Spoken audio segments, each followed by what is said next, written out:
ऑफिसमधलं प्रेम भाग 6 मागील भागात आपण पाहिलं होतं. तेवढ्यात कॅमेऱ्याच्या शेवटच्या फ्रेममध्ये एक धक्कादायक दृश्य दिसलं. बेसमेंटच्या सावलीत उभा असलेला विक्रम देवराज कोणाला तरी फोन करत होता आणि त्या कॉलच्या स्क्रीनवर जे नाव चमकलं ते पाहून सगळ्यांच्या अंगावर काटा आला. आरव इनकमिंग. आता पुढे स्क्रीनवर आरव इनकमिंग हे नाव दिसताच खोलीत मृत शांतता पसरली. ईशाने अविश्वासाने आरवकडे पाहिले. विक्रम तुला फोन करत होता. तिचा आवाज थरथरत होता. आरव स्वतः हादरला होता. मी त्याला कधीच ओळखत नाही, तो घाईघाईने म्हणाला. पण व्हिडिओ स्पष्ट होता. विक्रमच्या फोनवर आरवचं नाव चमकत होतं. संजय कपूर गंभीर आवाजात म्हणाला. याचा अर्थ असा नाही की आरव दोषी आहे, पण विक्रमला त्याच्यापर्यंत पोहोचायचा मार्ग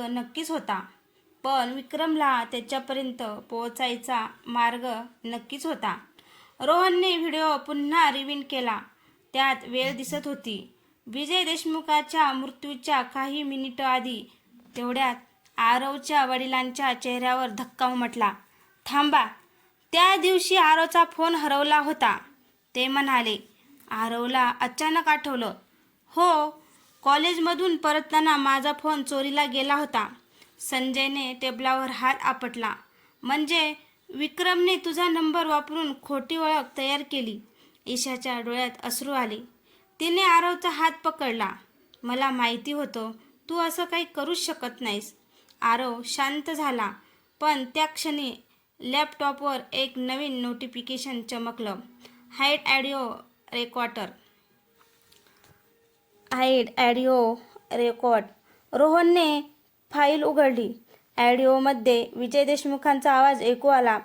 जर हा संदेश ऐकला जात असेल तर समज की विक्रमच्या पुढचा लक्ष ईशा नाही,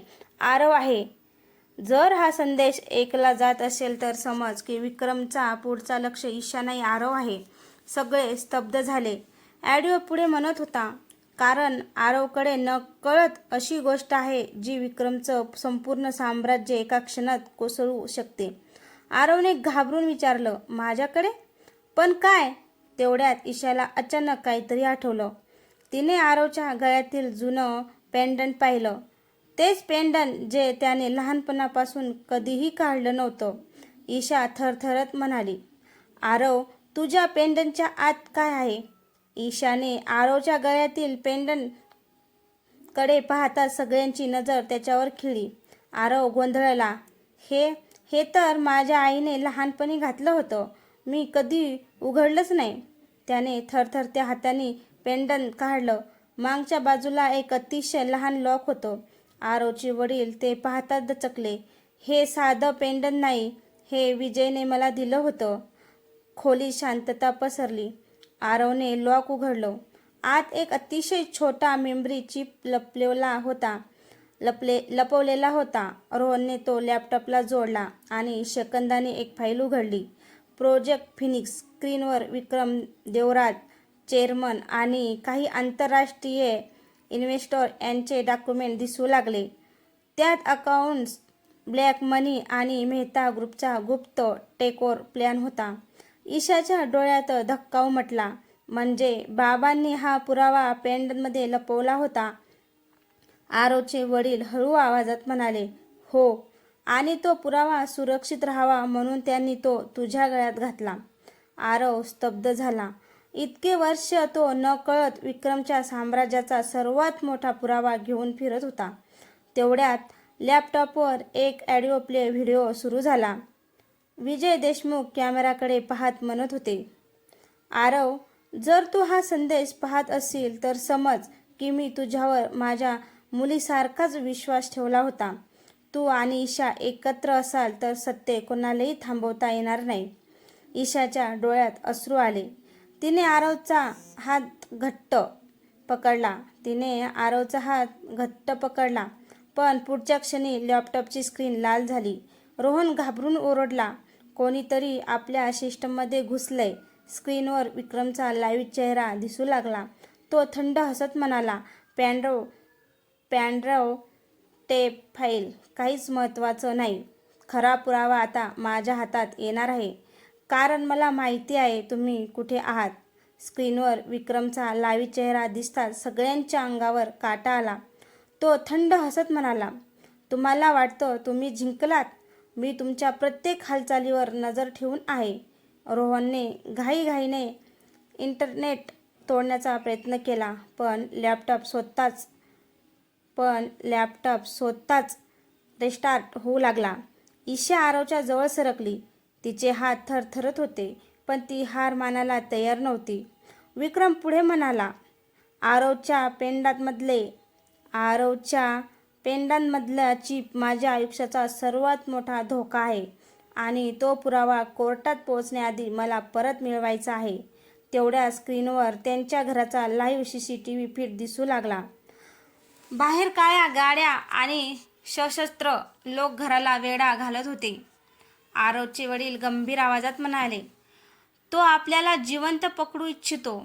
अचानक घरातील वीज गेली. संपूर्ण खोली अंधारात बुडाली.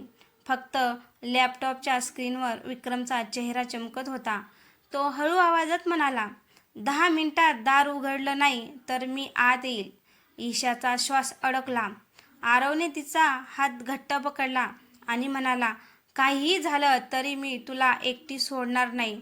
तेवढ्यात आरवचे वडील भिंतीमागचा एक गुप्त दरवाजा उघडत म्हणाले, हा मार्ग थेट जुन्या न्यायालयाच्या बेसमेंटमध्ये जातो.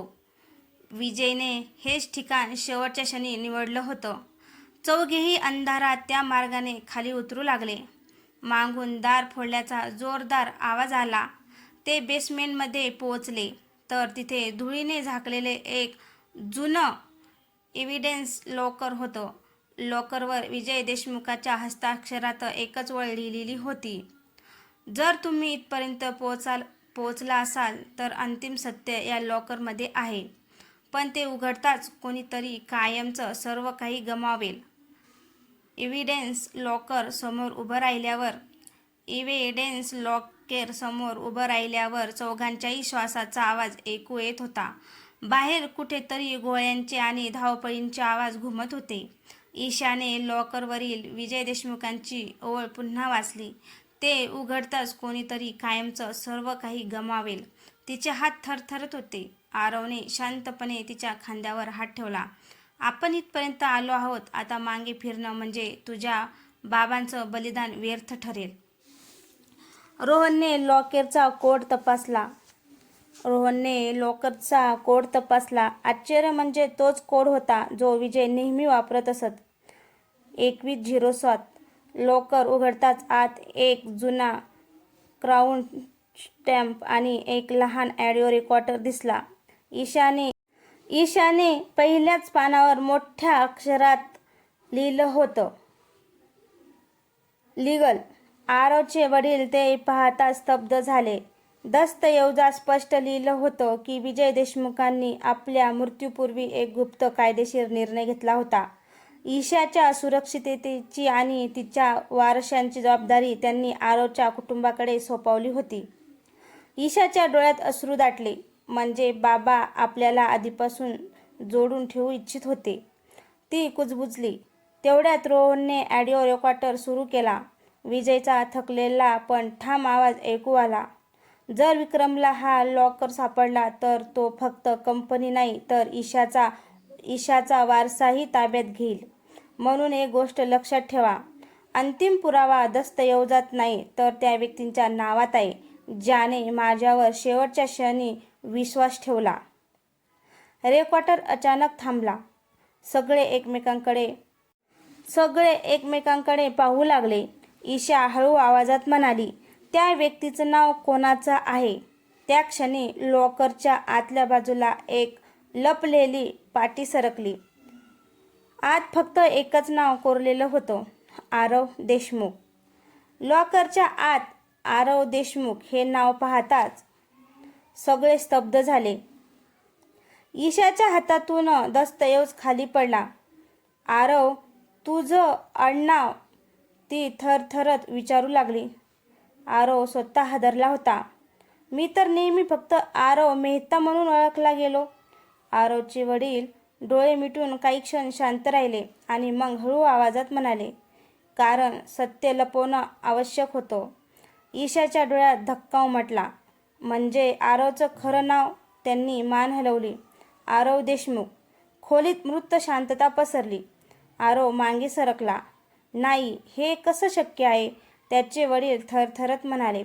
विजय माझा फक्त मित्र नव्हता, तो माझा मोठा भाऊ होता.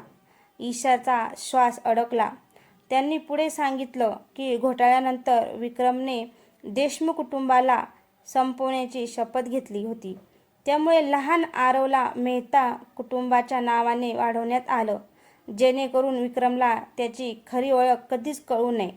ईशाच्या डोळ्यातून अश्रू वाहू लागले. म्हणजे आपण? ती शब्दच हरवून बसली. आरव तिच्याकडे पाहत म्हणाला, आपण रक्ताचे भाऊ बहीण नाही. विजय काकांनी मला मुलासारखं स्वीकारलं होतं, पण माझा जन्म वेगळ्या कुटुंबात झाला. ईशाच्या मनावरील सर्वात मोठा भीतीचा दगड दूर झाला.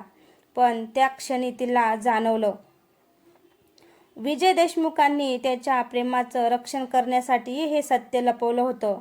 तेवढ्यात बेसमेंटच्या वरून जोरदार स्फोटाचा आवाज आला. धुळीचे ढग खाली कोसळले. रोहन घाबरून ओरडला. विक्रमने इमारत उडवायला सुरुवात केली आहे. आरवने लॉकरमधील शेवटची फाईल उचलली. तिच्यावर लाल अक्षरात लिहिलं होतं. शेवटच्या लाल अक्षरात लिहिलं होती, only for Aarav Deshmukh, open when everything is lost. आरवचे हात थरथरत होते. त्याने सेल तोडली आणि आत पहिल्याच पानावर एक फोटो होता. विजय देशमुख, लहान आरव आणि छोटी ईशा एकत्र हसताना. फोटोच्या मागे विजयच्या हस्ताक्षरात लिहिलं होतं, जर हा फोटो तुझ्या हातात आला असेल तर समज की अंतिम बलिदान देण्याची वेळ आली आहे. अंतिम बलिदान देण्याची वेळ आली आहे. हे वाक्य वाचताच आरवच्या अंगावर काटा आला. बेसमेंट हलू लागलं होतं आणि वरून धुळीचे तुकडे कोसळत होते. ईशा रडत त्याच्याकडे धावली. काहीही झालं तरी मी तुला सोडून जाणार नाही, ती म्हणाली. पण आरवच्या डोळ्यात अचानक एक वेगळाच निर्धार दिसू लागला. फाईलच्या पुढच्या पानावर विजय देशमुखाने एक गुप्त नकाशा काढला होता. त्यात बेसमेंटमधून बाहेर पडण्याचा एकमेव सुरक्षित मार्ग दाखवला होता. पण त्या मार्गाचं दार उघडण्यासाठी इमारतीच्या मुख्य रूममध्ये जाऊन स्विच चालू करावं लागणार होतं. समस्या अशी होती की रूम स्फोटच्या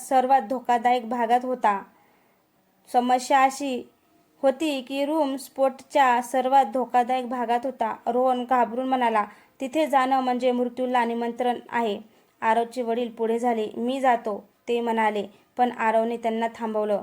नाही, ही जबाबदारी माझी आहे, ईशा जोरात डोकं हलवत म्हणाली.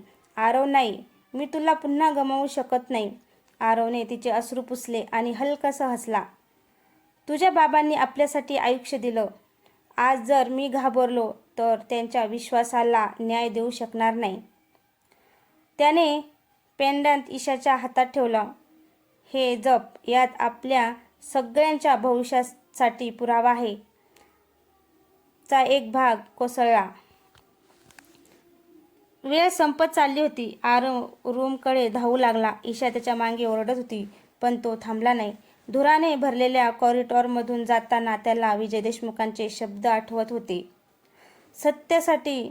सत्यासाठी कधीकधी स्वतःपेक्षा मोठा निर्णय घ्यावा लागतो. रूमपर्यंत पोहोचताच त्याने पाहिलं की मुख्य स्वीप जळत्या तारामध्ये अडकला आहे. त्याला हात लावणं म्हणजे प्राणघातक धोका होता. पण बाहेर ईशा, रोहन आणि त्याचे वडील अडकले होते.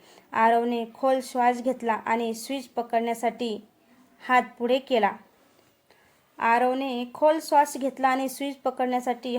केला. त्या क्षणी संपूर्ण इमारत प्रचंड आवाजाने हादरली आणि ईशाच्या कानात फक्त एकच